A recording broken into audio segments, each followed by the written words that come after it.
No cameras, no screams. Just him, the key, and everything she couldn't stop. Welcome back. Today's story isn't just about a predator in uniform. It's about a prison system that opened the door and looked the other way. A place meant to protect. That became the perfect stage for abuse. He had a badge. He had the keys. He had power. But what he carried most inside those walls was impunity. If a woman can be assaulted in a medical isolation cell while the world is on lockdown, then the question isn't just who did it, it's who allowed it to happen. Let's go back to the day the silence broke, and a man once sworn to protect was finally seen for the predator he really was. He walked into the isolation room, tray in hand.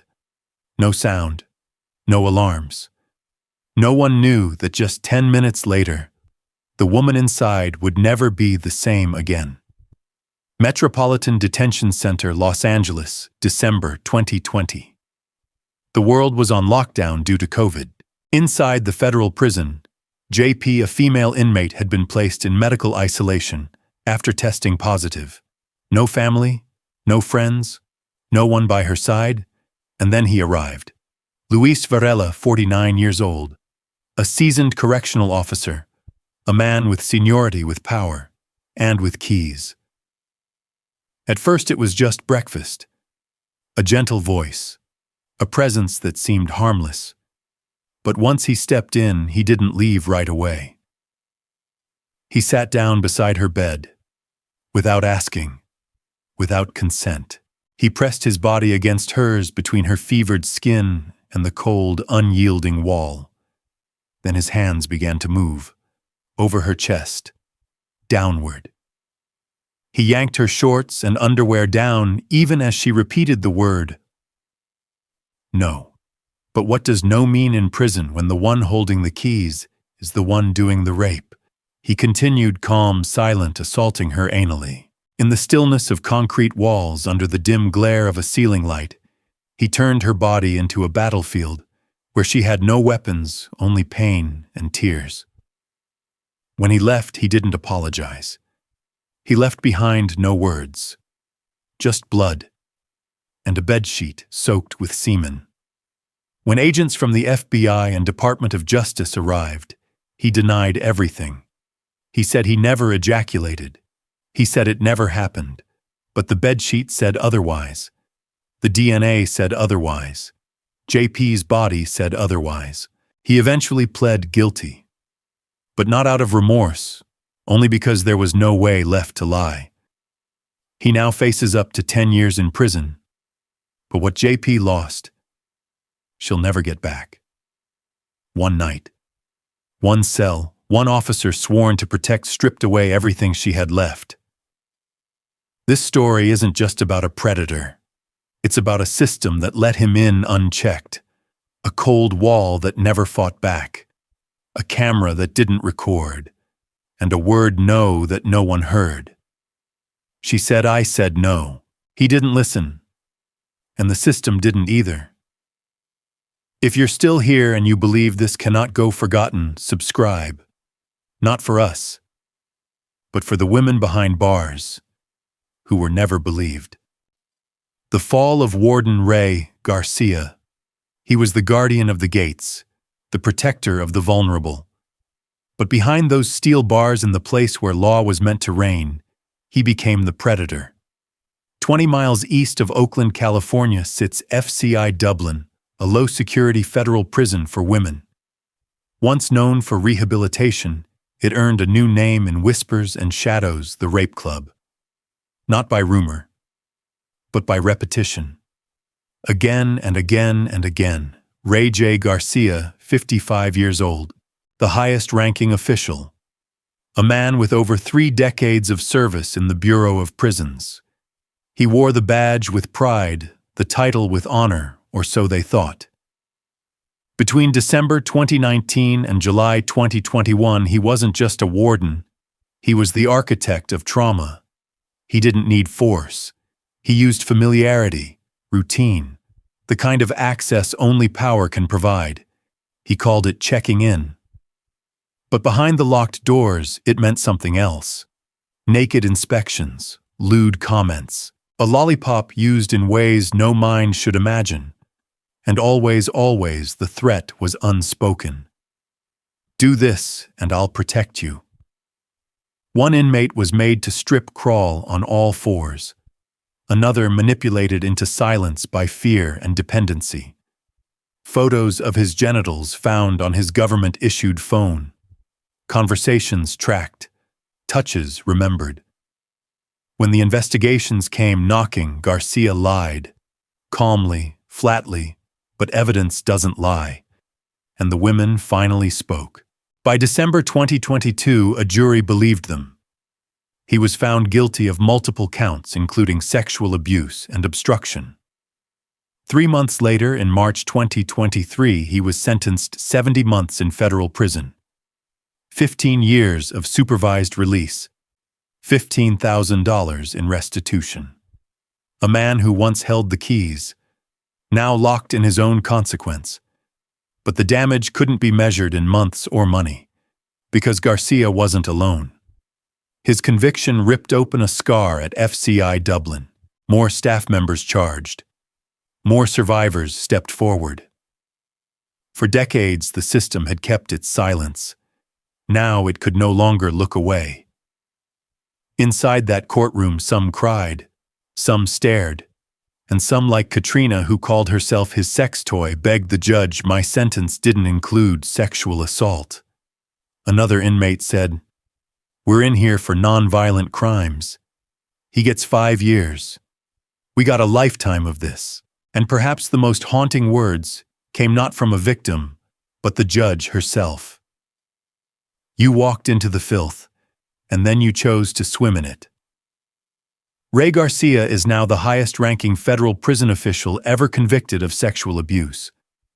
But this isn't just his story. It's the story of a system that let him exist, that let him thrive, that protected him until it didn't. Because when the guardians become the monsters, the prison doesn't need more locks. It needs light. Former Dublin prison warden convicted of sexual abuse. He was once the man in charge, the embodiment of discipline and justice in a federal women's prison in Dublin, California. But on the day the verdict was read, Ray J. Garcia was no longer a warden. He was a criminal, a predator, who used his power to turn incarcerated women into objects for his gratification. 8 counts. A heavy sigh. And 3 women finally believed. Garcia, the highest-ranking prison official ever convicted of sexual abuse in the U.S. federal prison system, was found guilty of 3 counts of sexual intercourse with inmates, 4 counts of sexual abuse, and 1 count of lying to the FBI. As the sentence was delivered, he stood silently beside his lawyer, as if he finally realized his denials were futile. The jury deliberated for 14 hours over 3 days. Some couldn't sleep, not out of doubt, but from the weight of the truth they held. In the courtroom, the women stepped out of the shadows. Melissa recounted 3 instances of Garcia penetrating her with his hands in a bathroom and a warehouse. She spoke of the lollipop he forced her to insert into her vagina, then photographed her kneeling as if her body was just a prop. Maria described his hand on her chest in her cell the moment he guided her hand to his penis in the laundry room.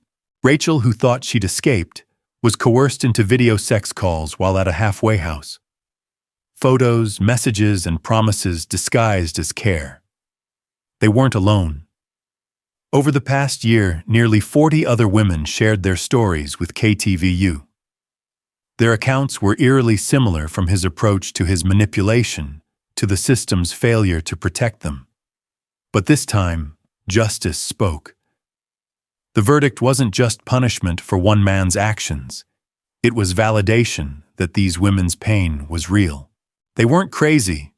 They weren't lying. And they no longer had to stay silent. Their lawyer, Jeff Bornstein, called it a bittersweet conclusion. They were vindicated. But no one should have endured this in the first place. No one should be turned into a sex toy while serving a sentence. With every testimony, every tear shed in that courtroom, a piece of the wall of lies crumbled. But it also laid bare the scars that Melissa Maria Rachel and dozens of others will carry for life. The question is no longer, is Garcia guilty? It's who let him stay in power so long, who turned a blind eye when he entered the bathroom, who stayed silent amid the whispers, and why, after all these years, is justice only now speaking? If you're hearing this, don't let stories like these fade. Subscribe not just to a channel, but to the women whose voices were stolen. Because only when we listen can they begin to heal. Garcia didn't just cross ethical lines, he obliterated them with a chilling calm. Melissa recounted 3 times in a bathroom and a warehouse, where he cornered her, forcing his fingers inside her. No questions, no hesitation. He showed her photos of his penis, then demanded she pose not for art, but for his lust. Hands on the ground. A lollipop inserted into her vagina per the instructions of the man in uniform. It wasn't a prison anymore. It was a stage for a depraved game. For Maria, the story was no less grim. In a cramped laundry room, no cameras, no witnesses. He took her hand, forcing it onto his groin. Then his hand slid to her chest. She froze. The cold brick wall was the only witness. For Rachel, he used video. She had moved to a halfway house thinking she'd escaped hell. She hadn't. He called. He coerced. He lured her into sexual conversations, snapping screenshots when she was vulnerable. An uninvited kiss, a hand groping her buttocks while she was still an inmate under his control. No one stopped him. No one said no. Outside the courtroom, jury foreman Meyer couldn't hide his disgust. "We didn't believe him," he said, voice heavy. His story was full of contradictions so convoluted it was unbelievable. No one thought those women were lying. "We didn't even discuss that they were inmates. It didn't matter." Then he admitted there were so many images of penises and pornographic evidence that he had to prop up his laptop to shield them from view during the trial. The verdict came not just from reason, but from a deep sadness about such moral decay.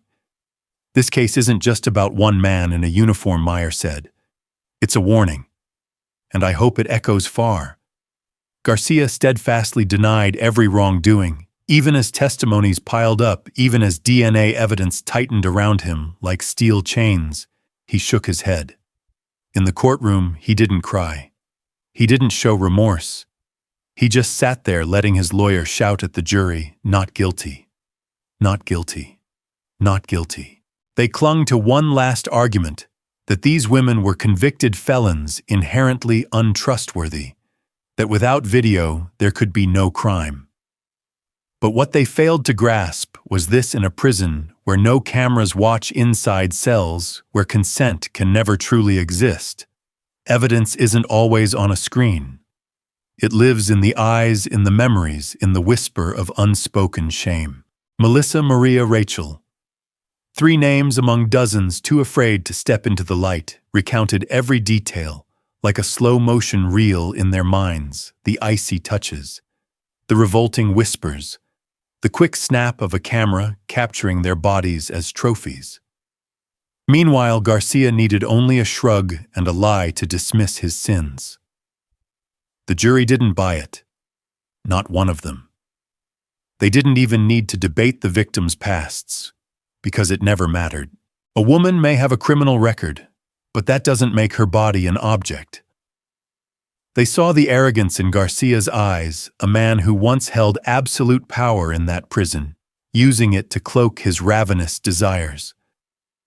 Meyer, the jury foreman, said no one could stomach Garcia's story.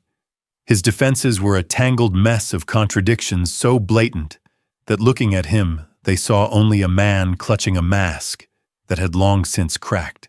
The pornographic photos, the images of Garcia's penis, became the most vivid evidence, so grotesque that jurors shielded their laptop screens in disgust. They knew this wasn't just one man's story. It was a pattern of rot. A wake-up call for a system too accustomed to silence. William Meyer, a 20-year veteran of the Bureau of Prisons, watched the case from afar, but felt it was inevitable. He'd known Garcia since the 1990s, and from their first meeting, he sensed trouble. This was a car crash everyone saw coming, he said. Garcia, he recalled, was always that kind of man, even as a low-level employee notorious for sleeping with a colleague's wife. Now, after 3 decades climbing to the peak of power, he's fallen. But not alone. He's taken with him trust, honor, and the system that shielded him in silence for far too long. Ray Garcia's sentencing wasn't just the end of a career for a man who once held the keys. It was a deafening alarm for an entire system. He was no longer a warden, no longer a symbol of authority. He was the first and highest ranking of 5 exposed for similar crimes at FCI Dublin. As he left the courtroom, no respectful eyes followed. Only the victim's benchwomen he treated as personal possessions watched in bitter silence. Not because he was convicted, but because no sentence could restore what they'd lost. Behind Garcia, countless female inmates still fight, not against their sentences, but against a silence that binds like chains. They spoke out. They raised their voices. But the system only responded when the scandal broke, when their wounds became headlines, when blood and shame seeped into the concrete of a prison once called a place of rehabilitation. Not everyone in uniform is a protector. Not everyone with a badge upholds honor. Ray Garcia didn't just harm his victims. He fractured trust, a fragile thing within prison walls. Because a system doesn't break from one bad actor. It breaks when those around him stay silent. If you're still here, share this story. Not for shock value, but to remind us silence is complicity. And justice won't exist if we stop listening to those who've been forgotten. Ray Garcia didn't lose his career. He set it ablaze, and the ashes fell on every woman he forced into silence. Because in a place built to punish wrong, the most horrific crimes didn't come from the inmates. They were nurtured by silence, shielded by power, and ignored by a system that refused to believe. If this story makes you pause and think, speak up. Share it. Leave a comment. Let the world know we're watching and we're listening. The verdict ended his reign, but it's only the beginning of the reckoning this system desperately needs. Thank you for listening. If this story moved, you don't let it disappear into silence. Hit that subscribe button, share it with someone who needs to hear it, and leave a comment below. Every voice matters.